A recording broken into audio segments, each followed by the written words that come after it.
"Pretend you love me for 10 minutes," she said, breathless, rain sparking off her lashes like static. Dean blinked at the woman who'd just burst into the indie cafe, sleek pencil coat hair pinned like a decision eyes scanning for exits. Outside the window, paparazzi stacked along the curb umbrellas tilting like black satellites. Inside the coffee shop breathed warm oak tables, brass lamps, glass panes so clean you could see the weather in them. 10 minutes, Dean repeated, still holding a damp towel over the steam wand. That's oddly specific, because I only need 10 to get the wolves bored. She flicked her gaze at the crowd beyond the glass. And because I don't make a habit of lying longer than necessary. From the corner, a small voice, Dad, Leo 8, pencil poised over his math worksheet, stared at the stranger, then at the window where cameras winked.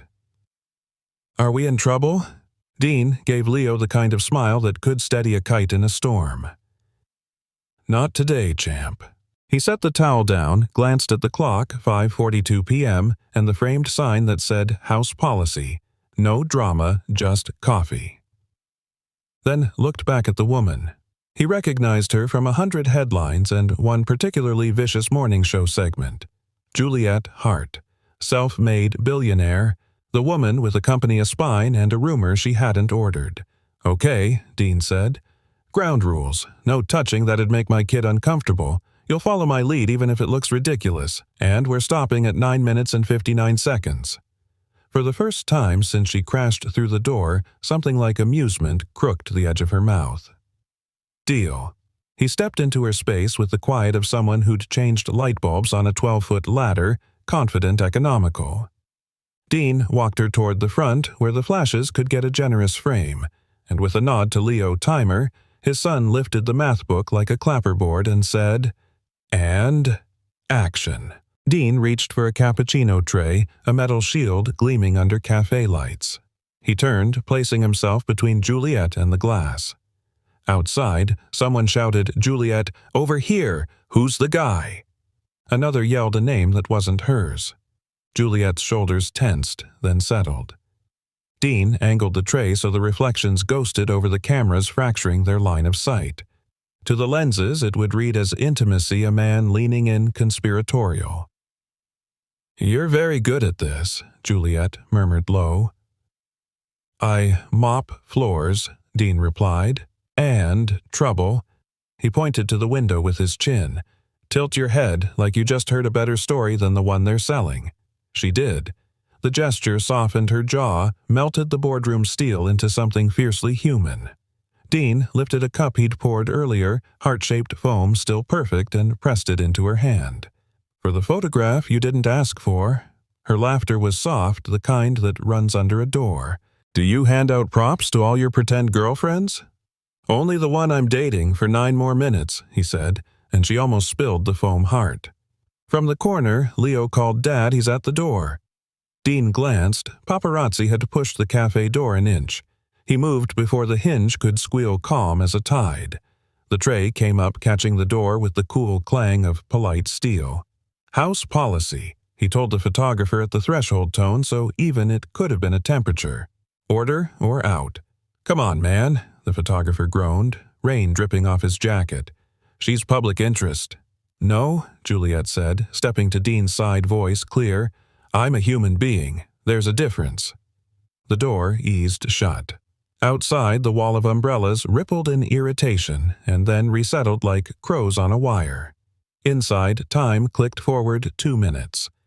"Sit," Dean suggested to Juliet. "By the window, but back a little. If they want a show, let's make one that doesn't cost your soul." She slid into a booth. Dean set another cup down for show, then, without breaking the rhythm, knelt to tug the napkin dispenser forward, creating a humble little barricade just enough to keep prying eyes from reading her phone screen if she needed to text. It was a janitor's trick, solve the problem people don't know they have. Juliet watched him work and said almost to herself, "I hire consultants for crisis management. Turns out I needed a barista." "Don't be offended," Dean said, "but I'm off the clock in 20. After that, I'm strictly a dad." "I'm not offended." She paused. "I'm relieved. 5 minutes." The lights hummed. The rain grew thoughtful. Dean could feel the gaze of the room calibrate regulars pretending not to stare, a pair of college kids whispering, the owner polishing the same glass for an unnecessary length of time. Juliet took a careful sip, then set the cup down as if it were a fragile truth. They called me reckless on cable this morning. The lie was more elegant than the correction will ever be. Dean leaned on the booth across from her in easy distance. There's a trick to lies, he said. They burn quick and bright. Truth isn't much for fireworks. It just stays. That's supposed to comfort me, no, Dean said, a small smile flickering. It's supposed to anchor you.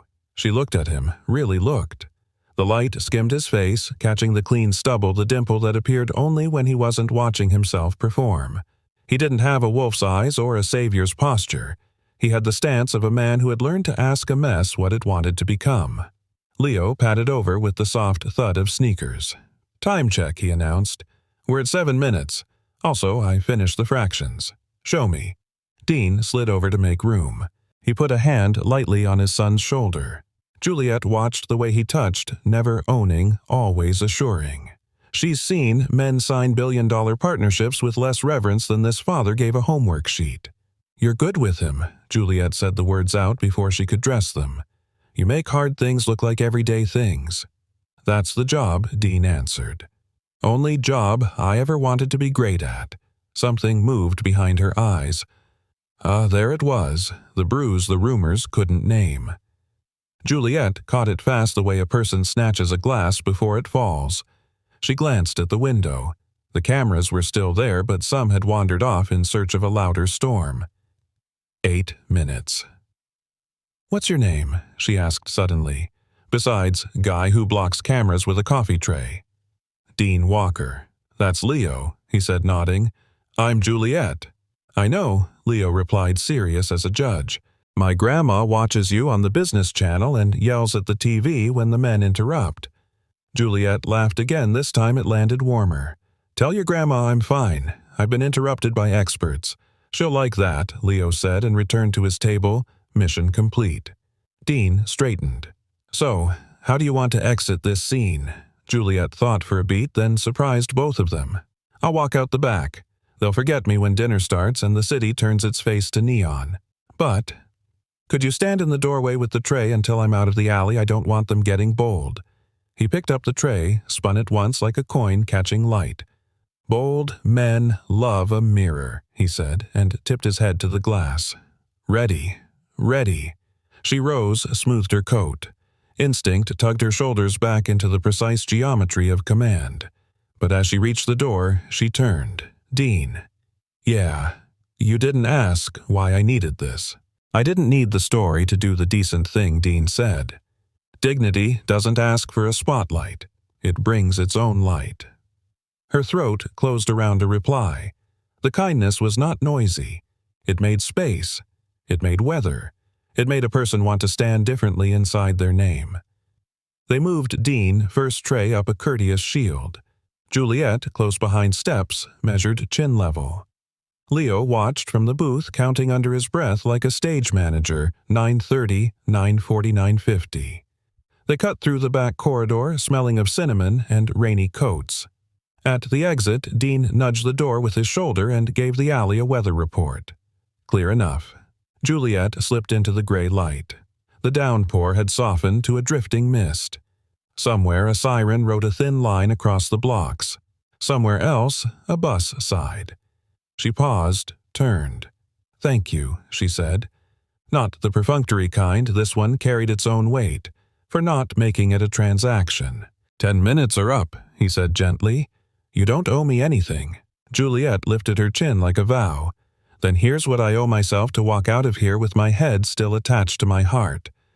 She tucked a card on the bulletin board by the door, then thought better of it and slid it face down on Leo's math book instead. If the world gets noisy again, call. I can return a favor. We're good, Dean said, but his eyes said he understood the language of lifelines. She hesitated, and in that 2-second silence they shook hands without touching. Then Juliet stepped into the rain, collected herself like a headline rewritten, and vanished toward the corner. Dean stood in the doorway until the alley turned back into an ordinary slice of city. He lowered the tray. The café exhaled. Leo trotted up solemn. Was she a princess? No, Dean said, grinning despite himself. She's the kind of girl who builds the castle and negotiates for better sidewalks. Leo nodded, satisfied. Cool. Dean ruffled his hair, returned to the machine, and steamed milk that sounded like a small train leaving an honest station. He wiped the counterset cups in a row, turned the open sign to closed with ceremony. Outside, the umbrellas were gone. Rain just rained. On a table, the card lay, flipped a small white island, Juliet Hart Chief Executive Officer Heartline. A direct number inked beneath in quick decisive strokes and unexpectedly a tiny drawn heart that looked like a coffee bean. Dean didn't pocket it. He tucked it under the register where lost things waited to be claimed. "Ready for home, kiddo?" he asked. Leo shouldered his backpack, the weight of fractions and weather. "Can we make hot cocoa?" "Always."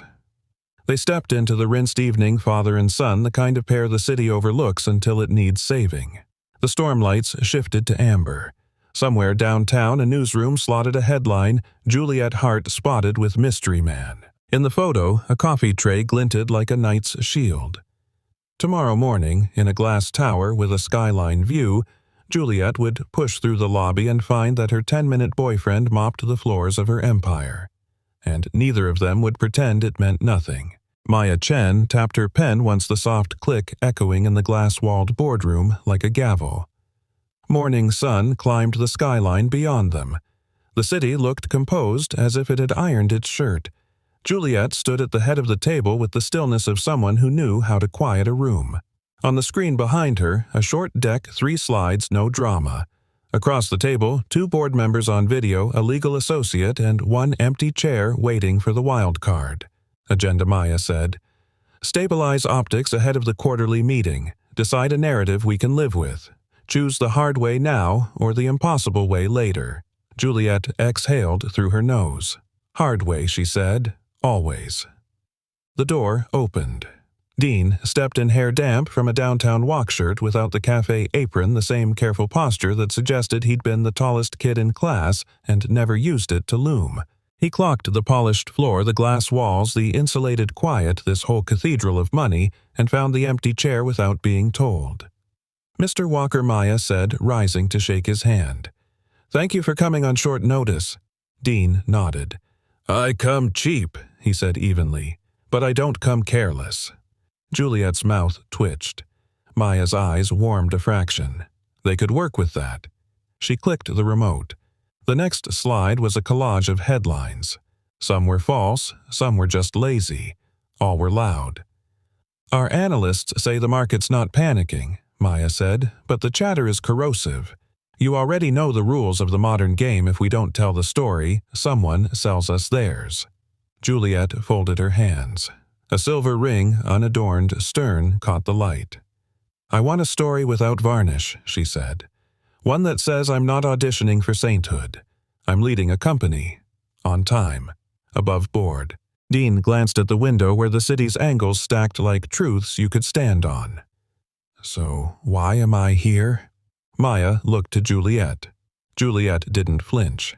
"Because yesterday, in a room that smelled like cinnamon and rain, you helped me keep my head attached to my heart," she said. "And because the photos are out there now." "I didn't plan the rumor, but I can steer the narrative. For 3 weeks, we appear as a couple at a handful of public events. We act like we're dating. We act like human beings. No lies about who you are. No charade that steps on your dignity." Dean listened the way a father listens when a storm is thinking about changing lanes. "Why 3 weeks?" "Because that carries us through the shareholder meeting," Maya answered. "Because it's honest to the arc of news cycles. And because if this goes any longer, it becomes a campaign. We are not running for anything." Dean leaned back.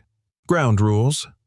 Juliet slid a slim folder across the table. Inside were pages that didn't apologize for being paper. We drafted terms. No expensive gifts. No physical contact beyond what we mutually agree to in the moment and never in front of Leo without his comfort. No intrusion into your private life. I will not use you as a prop. Add one more, Dean said. Veto power on everything that touches my son, he said. If a camera angle catches him, if a schedule bump interferes with his routine, if a story threatens to make him content, my no is the end of the sentence. Juliet met his gaze head-on. Done. Maya added, We'll develop a parallel plan to protect Leo's privacy. Separate from PR. That comes under safety, not optics. Dean nodded once. He didn't say thank you. The acknowledgement lived in how his shoulders lowered by a single degree. What's the fee? Juliet asked businesslike as if she were requesting door measurements for a new hinge. Dean's jaw worked, then stilled. I need a lawyer, he said.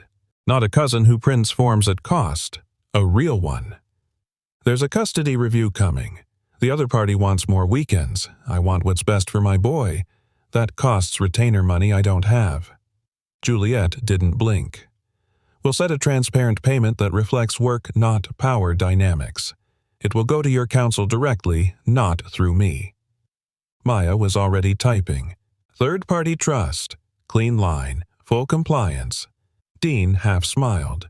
You're very good at making decent things boring. That's the only way decent things stay, Maya said, returning the smile. Juliet turned a page in the folder. Appearances, she said. We start with the ESG fund launch gala tonight. It's not our event. We're only a host partner, so the room will be mixed. Mixed how? Dean asked. Old money, new money.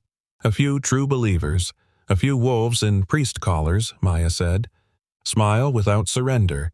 Speak little, but when you do say something that fits on a post-it. Cameras like sentences that can live alone. Dean's lips quirked. You have a whole theology for this. I have a spine, Maya said mildly, and a job I can do without rinsing my conscience with bleach. They hashed specifics. No social media posts from Dean, no off-the-record drinks with reporters. A standing signal if either of them needed to cut an interaction short a hand over the coffee cup, a nothing gesture that meant everything. Juliet would loop security and facilities so that Dean wouldn't get hassled at entrances. His badge would clear him and Leo to public floors during daytime hours without as he lost energy from reception. The legal associate laid out consent language like a neat row of wrenches. Dean read every line. He traced the clauses with the steady attention of someone who'd fixed machines that couldn't afford to fail. Questions Juliet asked when silence settled. Dean said, What do I call you when we're off camera, Juliet? She said. Not Ms. Hart. Titles have their place. They don't have to live in the kitchen. And the second he said the air tightening around the table, Who's going to hate this the most? Maya flicked to her final slide a grayscale headshot with a smile that didn't quite reach either eye. Conrad Vale, she said. Activist, investor. He's not our enemy. He's a misaligned incentive. He believes your work ethic is a smokescreen for soft edges, and he's betting he can pressure you out if he makes enough noise. Our job is not to fight him in public. It's to show our homework and let the numbers carry their own megaphone. Dean considered the photo. He looks like a man who thinks a broom only goes one direction. Juliet's voice found warmth without losing steel. Let me worry about Conrad. And who worries about you? Dean asked before he could swallow it. Maya's gaze slid sideways, surprised then. Not. Juliet didn't look away. I do, she said, and for 3 weeks apparently you do. A small smile. The kind that changes a room nudged the corner of Dean's mouth. Then, let's write it down. They signed. Ink scratched a compact promise on heavy paper. It wasn't romance. It was respect bound in clauses that protected the softest thing either of them owned: time, with a child time, with a company built bolt by bolt. When they finished, Juliet capped the pen like she was closing a door softly. After the hours we'll meet at the café, she said. Not for cameras, to rehearse exits and entrances so we don't step on each other's toes tonight. If you can drink coffee at this hour, Dean said. I can drink an apology if it's warm, she returned. Maya gathered the papers. I'll circulate badges and briefing notes. I want both of you to pick a single sentence you can say if cornered that won't feed the beast." She stood. "Mine is, 'We're focusing on the work.' It's original as a doorknob, but it opens rooms." Dean thought a moment. "How about, 'We keep our promises where the cameras aren't'?" Maya paused, nodded. "That's clean." Juliet tilted her head. "And mine," she said, "eyes on Dean, rather than the skyline is, 'We treat people like they're not disposable.'" The boardroom felt less like a stage and more like a bench in a quiet station waiting for a train they'd chosen. They broke. In the elevator, the mirror gave them back 3 different wars and 1 new language how to be simple together in a complicated place.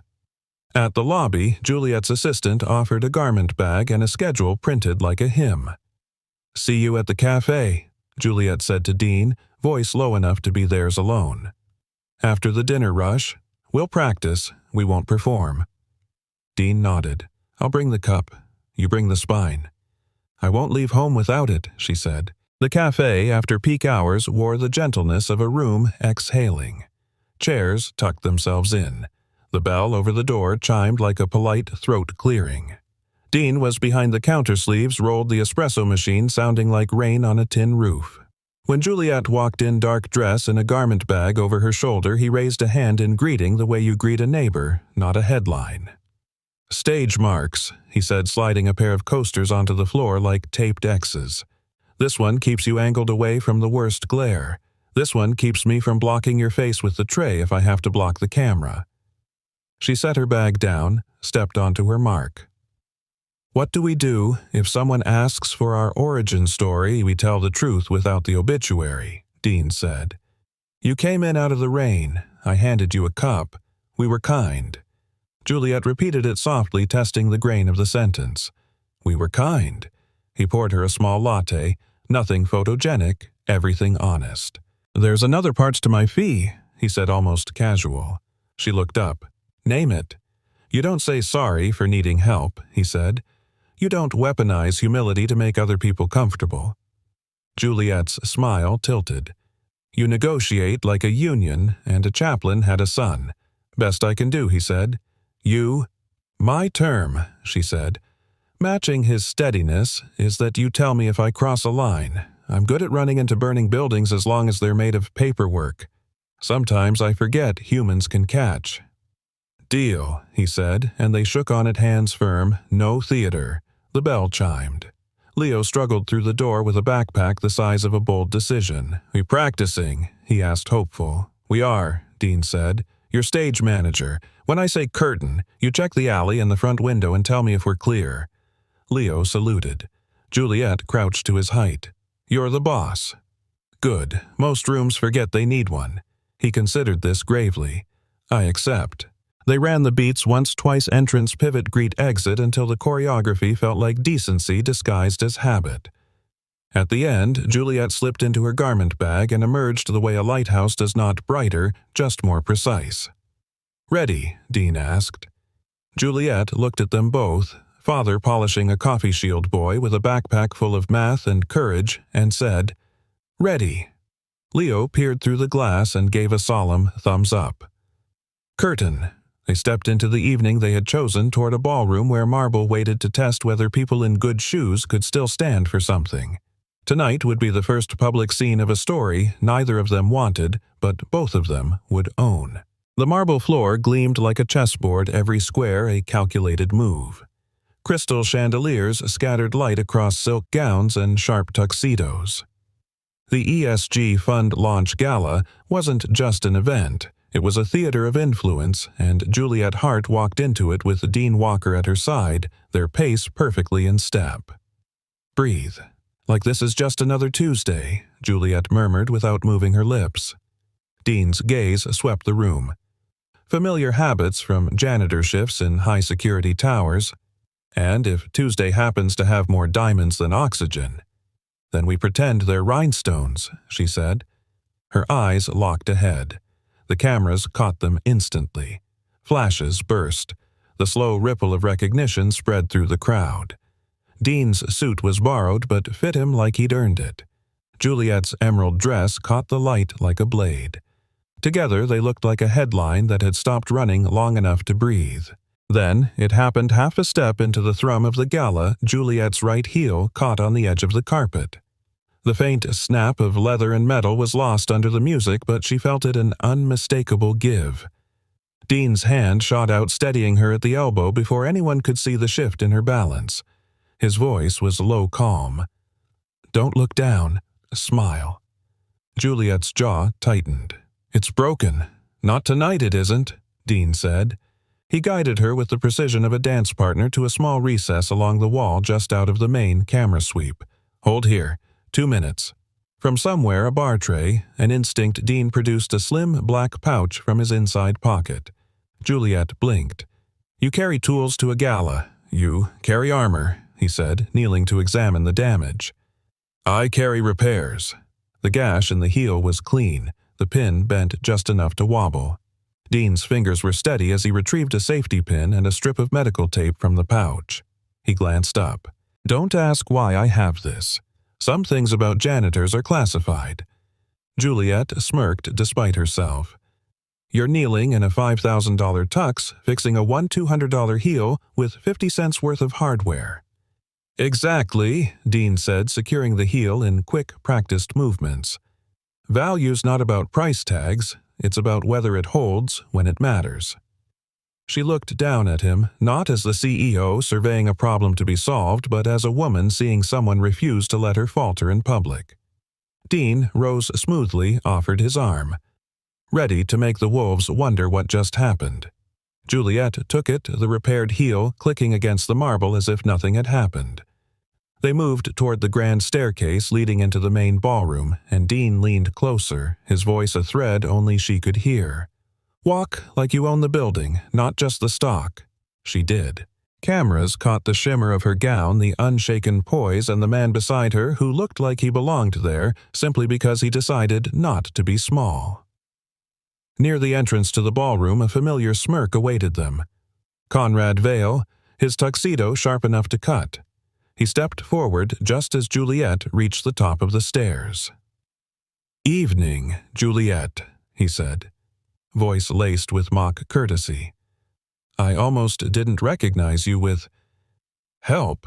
Dean didn't break stride. "Careful," he said mildly. "You almost sound impressed."